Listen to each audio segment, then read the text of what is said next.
Hi guys, let's start audit quiz 2। कल एक question किया था, आज एक क्वेश्चन कर।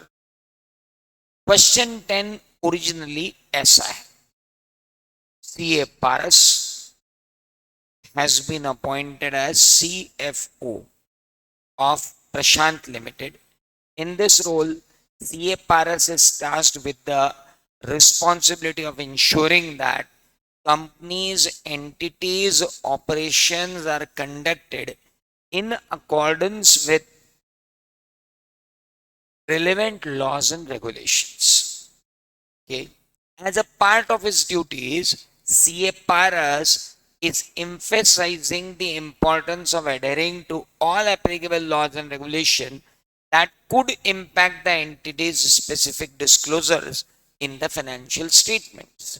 Additionally, he is focusing on compliance with laws and regulation that dictates the appropriate financial reporting framework of the company. CA Paras is also highlighting the significance of avoiding any non-compliance as certain laws and regulation may impose penalties in the event of violation. Now CA Paras want to implement policies and procedure in an entity that can assist in preventing and detecting the non-compliance with laws and regulation. Help कीजिए पारस को citing the examples of such policies and procedure. My dear friends, इस question को अगर अभी तो ठीक है, ये क्वेश्चन किसी भी दिन कोड ऑफ एथिक्स का क्वेश्चन बन के आ जाएगा। और ये जो रिस्पॉन्सिबिलिटी पारस की है, ये रिस्पॉन्सिबिलिटी नोक्लार के अंदर भी होती है, non compliance with laws and regulation. Fortunately अभी ये क्वेश्चन नोक्लार पे नहीं है, तो ये एक वार्निंग साइन मैं आपको दे दूं कि एज इट इज क्वेश्चन उठाकर कोड ऑफ एथिक्स में डाल दिया जाएगा।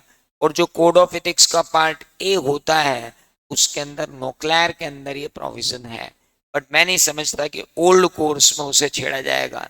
नए कोर्स में तो ये क्वेश्चन एज इट इज नोक्लार का बन जाएगा, आप उसकी चिंता ही छोड़ दो। नाउ अभी ये क्वेश्चन ऐसे 250 का है, non compliance with laws and regulation in an audit of financial statement. Laws and regulation से कंप्लाई करना management and those charge with governance की जिम्मेदारी है। CFO management and those charge with governance के अंदर आएगा। अगर एंटिटी छोटी है तो management and those charge with governance are the same.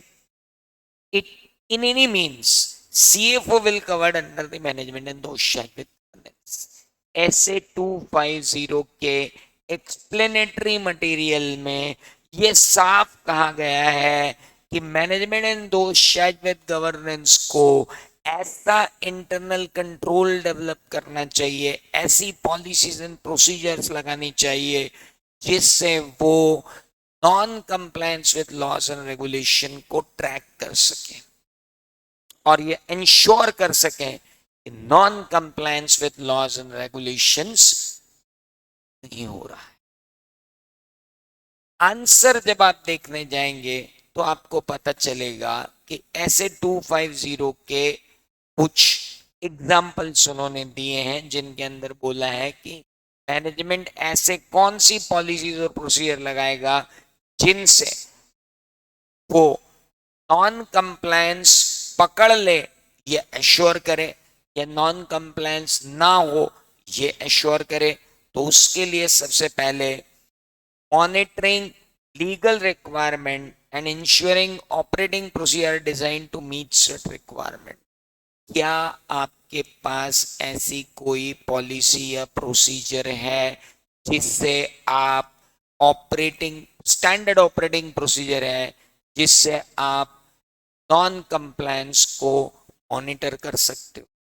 बड़ी बड़ी कंपनीज में होते हैं स्टेचुटरी कैलेंडर्स, साल की शुरुआत में डेट के साथ इशू कर दिए जाते हैं। इस डेट पे ये रिटर्न है, इस डेट पे ये चालान है, इस डेट पे ये रिटर्न है, इस डेट पे ये चालान है। एसओपी। हर 1 तारीख को आपको इतने पेमेंट देखना है, हर 7 तारीख को आपको इतने पेमेंट देखना है, हर 15 तारीख को आपको इतने पेमेंट देखना है। प्रॉपरली उनकी डिफाइन होती है एसओपी। क्या उन्होंने इंस्टीट्यूट कर रखा है operating appropriate system of internal control? खाली स्टेट्यूटरी कैलेंडर बनाने से तो कुछ नहीं होगा। Who is going to supervise that statutory calendar कि भाई पेमेंट टाइम पर हो रहा है या? इसके बाद क्या आपने इंश्योर किया कि अगर आपका एम्प्लॉय नॉन कंप्लायंस पाया जाता है, नॉन कंप्लायंस के लिए जिम्मेदार माना जाता है, तो उसके अगेंस्ट क्या कार्रवाई होगी?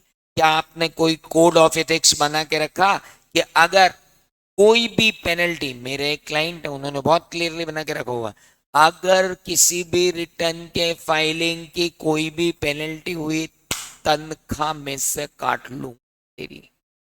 एम्प्लॉय एम्प्लॉय डर के मारे कंप्लाई करके चलता है। कोड ऑफ एथिक्स उनके लिए बनाना जरूरी है, और उनके कोड ऑफ कंडक्ट का कंप्लायंस हो रहा है कि नहीं हो रहा है। अगर गलती हुई है तो उसके नंबर कटे, उसके सॉरी नंबर या उसकी सैलरी कटी कि नहीं कटी वो देखो। डिसिप्लिनरी एक्शन उसके अगेंस्ट में हुआ कि नहीं वो देखो। कई बार ऐसे लॉज एंड रेगुलेशंस होते हैं जो थोड़े से कॉम्प्लिकेटेड होते हैं, तो बेटर है आप अपने यहाँ पर एक लीगल एडवाइजर या तो अपने यहाँ एम्प्लॉय रख लो या फिर एक लीगल एडवाइजर हायर कर लो, और एक रजिस्टर रखो सिग्निफिकेंट लॉज एंड रेगुलेशन का, जिसमें एंट्री होती रहे कि कोई नॉन कंप्लायंस तो नहीं है। एग्जाम्पल्स थे, पहला, क्या आपने कोई स्टैंडर्ड ऑपरेटिंग प्रोसीजर बनाया? दूसरा, उस स्टैंडर्ड ऑपरेटिंग प्रोसीजर को मॉनिटर करने के लिए कोई इंटरनल कंट्रोल सिस्टम बनाया, कोई कोड ऑफ कंडक्ट बनाया, फिर उस कोड ऑफ कंडक्ट को मॉनिटर करने के लिए कोई सिस्टम बनाया, लीगल एडवाइजर रखा है क्या, और एक मेंटेन रखो भैया register of significant laws and regulation with which the entity has to comply with, वो आप रखो। आपका आंसर हो गया। बड़ा सिंपल आंसर था, इसमें तो कहीं कोई दिक्कत नहीं थी। मैंने इसको छोटा सा ट्विस्ट दिया। CA Paras has been appointed as CFO of Prashant Limited in this role. CA Paras, पूरा क्वेश्चन वही है, आखिरी में एक लाइन जोड़ दी, also describe how the above policy procedure can have supplementary support. क्योंकि आप जब इस स्टैंडर्ड ऑन ऑडिटिंग को देखोगे तो इसमें इसके बाद सिर्फ 3 लाइनें बच जाती हैं कि सप्लीमेंट्री सपोर्ट कैसे मिलता है। ये देखिए, इन लार्जर एंटिटीज, बड़ी एंटिटीज में, these policies and procedure may be supplemented by assigning appropriate responsibility to following। बड़ी एंटिटी हो तो एक काम करो, इंटरनल ऑडिटर को बोल दो भैया तेरे को हर महीने रिपोर्ट में बताना है किसने नॉन कंप्लायंस किया, कैसे नॉन कंप्लायंस किया। बड़ी कंपनी है तो ऑडिट कमेटी आ जाएगी जो ऑब्जर्व करेगी कि इंटरनल कंट्रोल सही चल रहा है कि नहीं चल रहा है। या आपने कंप्लायंस फंक्शन ही बना दिया, अपने यहाँ पर एक लीगल डिपार्टमेंट बना दिया, वो लीगल डिपार्टमेंट का ही काम है कि सारे लॉज एंड रेगुलेशन कंप्लाई हो रहा है नहीं हो रहा है वो देखो, न कंपनी सेक्रेटरी अपॉइंट कर। अब बताइए, इतना सा ट्विस्ट अगर दे दिया तो अपने तो नंबर कट जाएंगे ना भाई साहब। इनको क्या है, नीचे 3 चीजें ही तो जोड़नी है और यहाँ इनको 3 चीजें जोड़नी है, और अपने आधे नंबर कट जाएंगे। इसलिए कृपया ध्यान रखें। ये था ऑडिट ट्विस्ट 1। अब मैंने दिया twist 2। CA Paras has been appointed as CFO, पूरा क्वेश्चन वही है। How CA Paras is of a view that statutory auditor CA Aman has to verify each and every compliance with all the above. Twist, की 3 line बदल दी, बाकी पूरा वही है भाई साहब। मैं अब यहां पर ऐसे 250 के अपने ऑब्जेक्टिव लिखूं। According to Essay 250, auditor shall obtain sufficient and appropriate audit evidence regarding compliance with provisions of those laws and regulations which are generally recognized have a direct effect on the determination of material amounts and disclosure in financial statement, or with other laws and regulation that may have a material effect on financial statement, जहां पर management and where and appropriate those शायद governance compliance कर रहे हैं या नहीं, और inspect करूंगा। मैंने जब भी आपको 250 पढ़ाया है या आपको जिस भी मेंटर ने 250 पढ़ाया है, उसने लॉज एंड रेगुलेशन के दो भाग किए। एक वो लॉज एंड रेगुलेशन जो फाइनेंशियल स्टेटमेंट के अंदर डिटरमाइंड फिगर्स को डायरेक्टली अफेक्ट करते हैं, जैसे गोइंग कंसर्न खत्म हो रहा है किसी नॉन कंप्लायंस से तो भैया पूरा गड़बड़ है। या वैट पे, GST payable, income tax payable, PF payable, gratuity payable, bonus payable, जितने ये स्टेट्यूटरी ड्यूज हैं इन सब का कैलकुलेशन तो कंप्लायंस ही होना चाहिए। तो जो पहला पोर्शन है उसमें कौन से आ गए, which are related with financial statement के अंदर जो डायरेक्टली अफेक्ट। दूसरे हुए कौन से regulation, other laws and regulation. Other laws and regulation में क्या आ जाएगा, पॉल्यूशन कंट्रोल फॉलो कर रहे हैं कि नहीं, फैक्ट्रीज एक्ट का कंप्लायंस कर रहे हैं कि नहीं, इंडस्ट्रियल एक्ट का कंप्लायंस कर रहे हैं कि नहीं, चाइल्ड लेबर एक्ट का कंप्लायंस कर रहे हैं कि नहीं। अब child labour act, pollution control act मैं क्यों देखूं, अरे भाई साहब इतना देखना तो जरूरी है।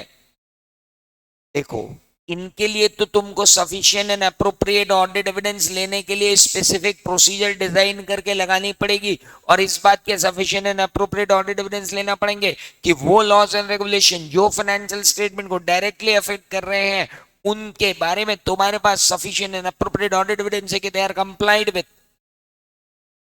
इनका क्या करूं, other laws and regulation, management से इंक्वायरी करो क्या तुम्हारे नॉलेज में कोई नॉन कंप्लायंस है तो हमें बताओ। और सुनो, तुम्हारी फाइलें निकाल के लाओ, टीएफ डिपार्टमेंट की फाइल लाओ, इनकम टैक्स डिपार्टमेंट की फाइल लाओ, हमको दे दो, तुम हमको दिखा दो उन साइट पे कि उनकी तरफ से कोई डिमांड नोटिस, कोई शो कॉज नोटिस तो नहीं आया, ताकि हम इस बात का sufficient and appropriate audit evidence ले लें कि हम रिमेन अलर्ट रहे थे उन अदर नॉन कंप्लायंस के लिए जो फाइनेंशियल स्टेटमेंट को डायरेक्टली अफेक्ट नहीं करते।